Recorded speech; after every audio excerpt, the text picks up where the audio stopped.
Hello, ചക്ക season ആയാൽ വൈകുന്നേരം സ്കൂൾ വിട്ട് വരുമ്പോൾ അമ്മ ഉണ്ടാക്കി തരുന്ന പലഹാരങ്ങളിൽ ഒന്നാണ് ഈ ചക്കയട.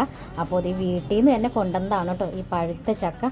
അപ്പോൾ അത് നന്നായി മിക്സിയുടെ ജാറിൽ ഒന്ന് അരച്ച് നമുക്ക് കുറച്ച് നെയ്യൊഴിച്ച് ഒന്ന് വഴറ്റിയെടുക്കണം. ഇതിലേക്ക് ശർക്കരയോടെ ചേർത്ത് വഴറ്റിയെടുക്കാം. ഇനി അട ഉണ്ടാക്കാനായിട്ട് ഞാനിവിടെ അരിപ്പൊടിയാണ് കേട്ടോ എടുക്കുന്നത്. ഗോതമ്പ് പൊടിയോ റവയോ ഉപയോഗിക്കാം. ഞാൻ അരിപ്പൊടി എടുത്തേ ഉള്ളൂ. അത് ഈ ചക്ക വഴറ്റിയത് ചേർത്ത് നന്നായി ഒന്ന് കുഴച്ചെടുക്കണം. കൂടെ കുറച്ച് തേങ്ങാക്കൊത്തോടം ചേർക്കുക. ഞാൻ അധികം തേങ്ങാക്കൊത്ത് ചേർക്കുന്നുണ്ട്.